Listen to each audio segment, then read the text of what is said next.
planted, so the tillage bonus, and you technically can't deal with the. Actually, we're good there. We can plant in front, park in front of the root crop storage. I think that's a root crop storage. Kind of looks like one. It's definitely not a silage bunker, and we don't have animals on this yard. This is a pure arable farm, so we don't have animals to warrant having silage. Okay, I'm going to send you home. Did I send you home? Yes. And turn this round here, and we can take over doing this manually. So we have our first, I don't know,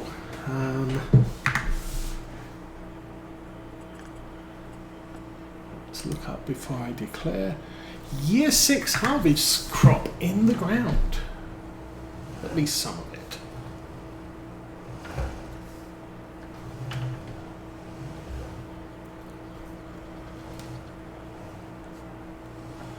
Of course, doing it this way does mean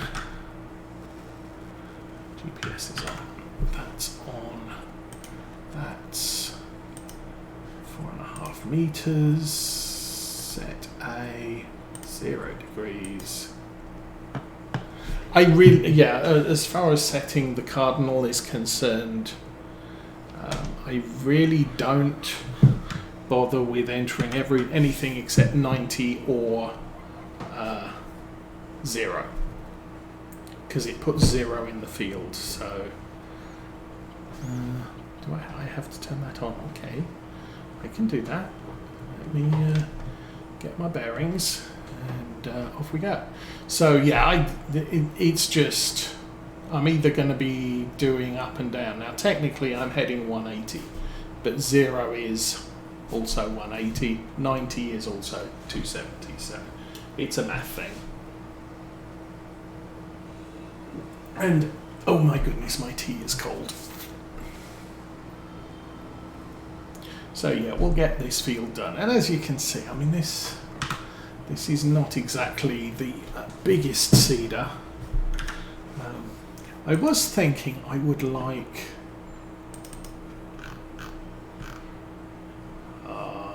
this one, which is 8 meters. That's still not very big. It's 182,000. But I don't know. Also, it's 240 horsepower. This tractor might struggle in a field like that, which is quite steep. But again, seeding is probably going to be something that our John Deere does most of. If we go for the way we did Oakfield Farm,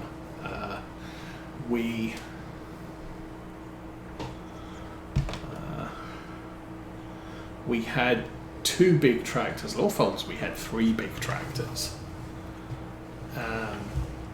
that did all of the tillage work and seeding work and everything like that. Then we had mid-sized tractors that did most of the odd jobs around the farm, things like carting and what have you.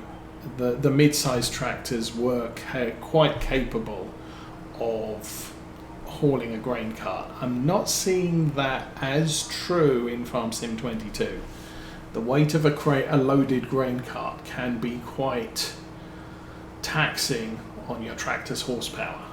That's why we've got 2 grain carts. One's a small one that this one can haul, and the other one's a big one that the John Deere can haul. This one struggles with the big cart if it's full going up some of the hills on this map. So that is what it is. And then on both Lawfolds and Oakfield, we had a small 145 horsepower, I think, a Massey 5 and a Valtra G, respectively. to do all of our fertilisation, and they would haul the fertiliser around. They had the crop sensors on, and well, not the Massey, because that was Farm Sim 17, and we didn't have crop sensors in those days, or precision farming. But it's, you know, it was sort of the concept of the cheapest tractor for the job that it could do. Yeah, that was actually what I wanted to do. And again, you know what? I'm going to do alternate rows. It's just a little bit easier to get things lined up.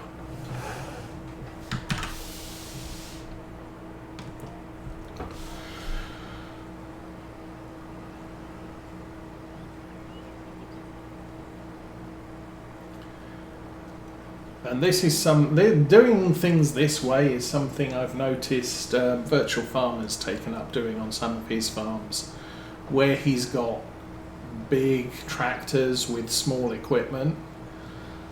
It just takes longer to line up the equipment as you're going end to end. If you do alternate rows, then it's much easier to get the equipment to line up into the row, and then you just end up making 2 passes on the field instead of 1. But yeah, it takes probably less time because you're taking less care to get things lined up as you turn around at the end. There is another, you know, if I had a huge tractor on this seeder, you might do every 3rd row, in which case you're going left to right, right to left, left to right again. But you know, it's just what the tractor can handle, and I don't have to reverse it. And the seeder lines up nicely. And we did this. I started using this concept on law folds when we were seeding with a 6-meter Vadestat seeder behind a Class Axion 940. And the Class Axion just didn't have a 6-meter turn radius, so I was just backing and forwarding all over the place, and I just said, I can do alternate rows in this. It works out just as well, especially when you've got GPS installed on the tractor. You get the rows precisely lined up. And then eventually we sold the Vadestat, bought a Lemkin, and the Lemkin's 12 meters wide, and not a problem for the Axion's turn radius capabilities.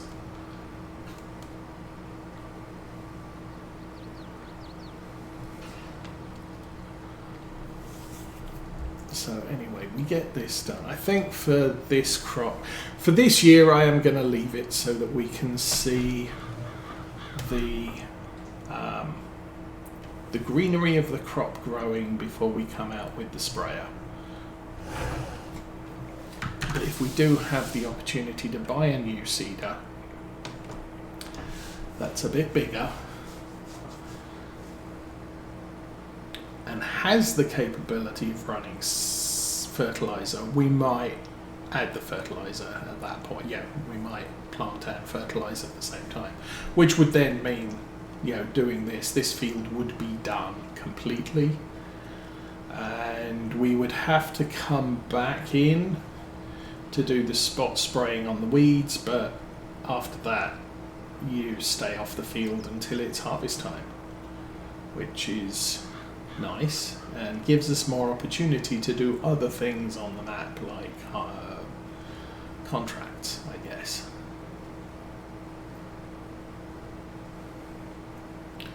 How are we doing with seed? Seed 79%. Yeah, we are not going to exhaust the seed supply in this planter. Tomorrow it's gonna get, September it's gonna get a little bit more hectic because we'll be planting our barley, oats possibly, and that will take up a little bit more of our time to get that all done. And even doing alternate rows, we are stressing that link. You can see the cedar does not sit flat on the ground while we're doing it. Still, this is a canola field. Where's the other canola field I want to do? I think the one we just spread the manure on was the other one. So that's only a small field. That's fine. The big field on the arable farm is going to be seeded with barley. And I think our 2 canola fields, so that field there will be seeded with barley, and the field across the road from this farm will be seeded with barley. The problem is we're doing whole crop silage with the barley so that it keeps our feed robot happy. What that then means is we're only getting silage once per year. So we have to make sure we have enough of it, and as our cows breed more, they get a little bit more hungry between them. So we need to produce as much as we can. Last year we had barley in this field, which is one of our largest, so I kind of want to make sure that we keep a large field for barley. Small field isn't quite as important, but having a lot of it is. And it does mean that's something that's not available for general sale. It's not available for flour.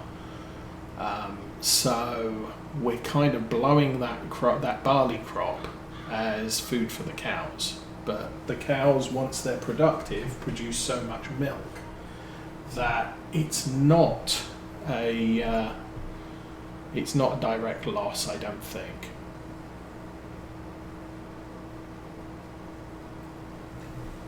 The problem is I messed up a couple of months ago and sold our oldest cows, and all of a sudden the farm dried up from milk production. So I'm kind of thinking the cows that we have aren't old enough to milk yet. And I'm using Maize Plus, so that alters how all of the animals work, especially the cows. I think they said we get about 10 times as much milk for 10 times as much food. This farm will support, the barn will support 1,000 cows. Whether the farm will support 1,000 cows is a complete mystery, and probably not something that I should test. Basically what we've been doing, we bought 30 cows, I think we might have bought 60, but we started off with 30 cows, and they have slowly been producing more cows for the farm, so that as time goes on, our food demand levels are going up. I like that this drill is a good drill. It's a direct seeder. One of the YouTube farmers I watch actually has one. And they plant, what do they usually plant? They usually plant soybeans or barley. Sometimes they'll use the barley for cow feed. And they plant corn with it as well. This one does not plant corn. So, slightly different than the real world one. But it's a good starting seeder. It's about 4.7 meters. It's under 100 horsepower requirement. So it's a very good starting seeder. And you can start, like you say, with a vintage farm. You're not going to have a problem trying to find a tractor that can haul this. Now, I did notice one of the YouTubers was using the... Oh, what was it? The Vermeer mower, the trailed mower. It's the first time I've seen someone use one, and again, that looks like an interesting piece of kit. It's not something I really took a much look at. This thing, 110 horsepower, so it's a low horsepower, 6.3 meters. We're using the Batwing. Where's the Batwing? That one. 75 horsepower, again 6.2 meters. So it's this thing has a good working width. Plus, it doubles up as a thing that does mulching. You can either put a mulcher on it or you can put a cutter on it. Now, we were splitting the difference initially. Now we've got the big mowing kit. We're only using the Batwing for a mulcher.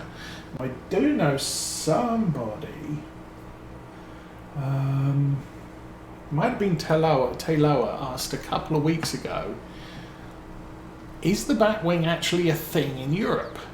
It's, I mean, obviously, mulching up your the edge of your driveway with a Batwing is definitely a thing in America.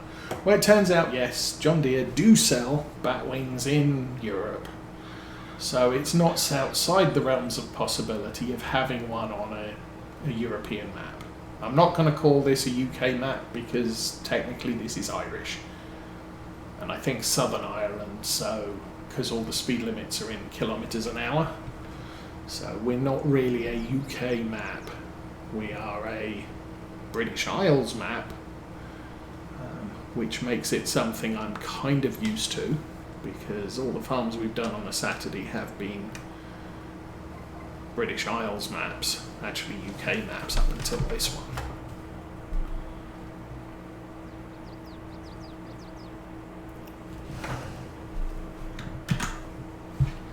But yeah, so the equipment we're using isn't outside, isn't unnecessarily unrealistic. The Anderson is unrealistic, but there are such devices in Europe under different manufacturers. The Vermeer is unrealistic for a European map, but there are other manufacturers that produce those sorts of things for the European market.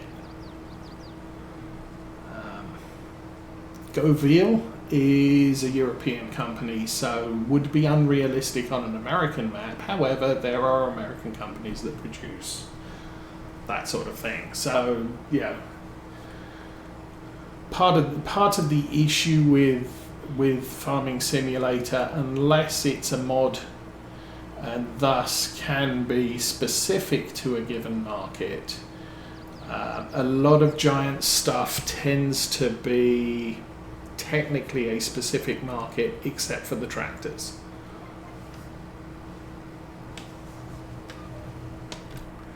And until that, and even then, I try not to go overboard with all the mods that I have installed. So it's not like I'm going to download 500 mods. Been there, done that. Farm Sim 17. But I'm going to download mods that interest me. So vintage equipment obviously is a draw, because there isn't really so much in the way of vintage equipment in the base game, or even in the DLCs. I mean, I did voice my disappointment that we didn't have Valtra when the game was released.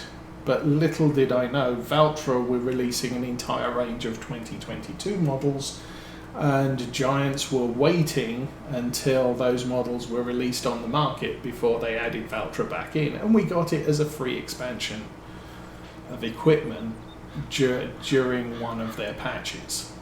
So I'm not complaining. The thing I would complain about is I think it's the S we didn't get the Valtra S. I have to race down to the bottom. Zitozunhammer Valtra. We got the A, the G, the N, the T. Yeah, we didn't get the S. The S is the one that goes here. And back in Farming Simulator 17, it was the tractor that could easily run the mower set that we currently have. Where is our mower set? This style of mower set. So you've got a single front and a butterfly. Back in 17, you could actually get those that the butterfly mowers had a pass-through PTO, so you could actually attach the single to the butterfly and attach it to either the front or the back of a tractor. The Valtra S was awesome for that because it could run that kit. You hitch the mowers on the back, so the butterfly mower is against the tractor facing in reverse. The front mower is behind that one attached to the butterfly, and then Valtra has a turnaround steer, so you can actually steer it backwards. And that the weight of the engine at the front of the tractor counterbalanced the triple mower attachment on the back. That was absolutely great, and you could do that in Farming Simulator 19. Unfortunately, none of the butterfly mowers we have in 22 have a PTO pass-through, and we don't have the heaviest Valtra that could actually run it. The Q is about 20-30 horsepower light to be able to run that setup, which is a shame.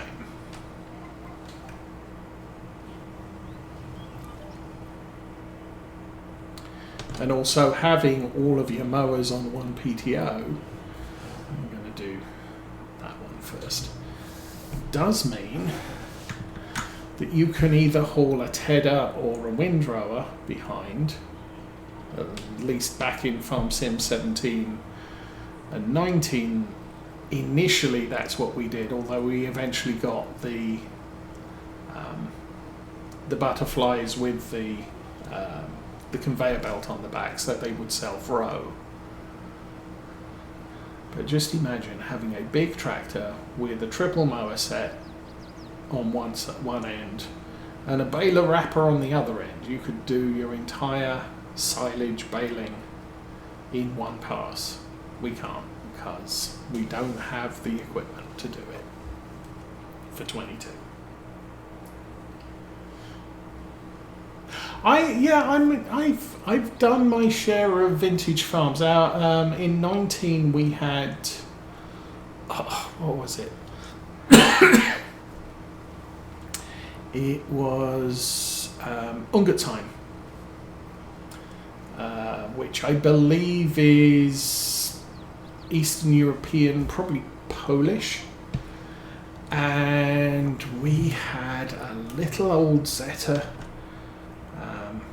with about 80 horsepower and lots of little old bits of equipment, and I had a lot of fun doing that. That was a fun little farm. Unfortunately, we were end of the first year when my PC crashed and we lost all our game saves, and during the intervening time that we were running that series, the mapper had completely revised the Ungertheim map, so we couldn't rebuild the farm by downloading the latest version of the map. I would have had to have hunted for an older version of the map on some dubious mod site somewhere,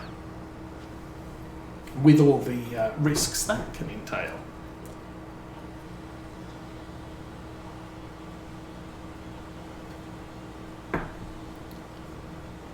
But yeah, okay, and I think I did an aborted start on Black Sheep's not Old Stream Farm map.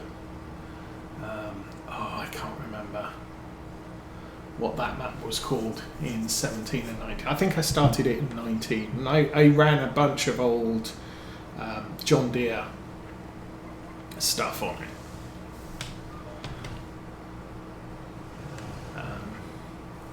But it was his, while I enjoyed playing on the old Stream Farm. It's a cute little map. It doesn't take much time to get invested in it.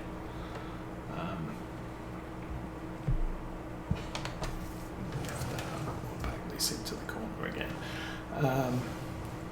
And I've done a lot of playthroughs on Old Stream. I think we did 2 in 17. We probably did 2 in 19. I really haven't gotten into it for 22 because it's 4 playthroughs on one map, a little bit excessive. And there's other maps out there that interest me, and I kind of look at and say, I'd like to play that one.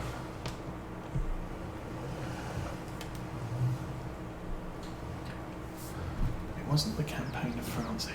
I can't remember what map it was. It was a nice map, and I think Arthur did a series on it. But I just couldn't get into it. But old equipment is fun. And I've also, who's a couple of players I've been watching. Disturbed Simulations is doing a playthrough on this map. He's demolished the forestry sawmill thing, and he's put his farm down there, and he's playing that as a progression. So the first 2 game years are early 90s, and then his next 2 game years will be the late 90s. So he's starting with very old equipment, and he's slowly bringing it forward. So early 90s, he can't use GPS, he doesn't have the crop sensors, he doesn't have anything like that he can add to his vehicles because they didn't exist back then. And he started the series fairly recently, once there was a sufficient number of vintage vehicles available. Now, I think he's just reaching the end of his 2nd year, and so he's now into the late 90s. So technically he could use crop sensors and stuff like that. Still no GPS. But it's kind of a fun little series. He's doing Maize Plus, and I think he's got precision farming loaded, but again, because he doesn't have all of the GPS and crop sensors and what have you, he's basically playing it as sort of imprecise farming. Everything has to be applied manually. You can do soil detection. You can analyze the soil and do all the things like that, but what you can't do is use automatic seed rates. So for here I'm using automatic seed rates. Probably shouldn't for this seeder. You should probably just set it and drive, because this is vintage equipment. It probably doesn't have access to seed rate sensors and what have you. But it is what it is. And the other one who's doing a sort of a pseudo vintage series is Virtual Farmer on Attingham Park,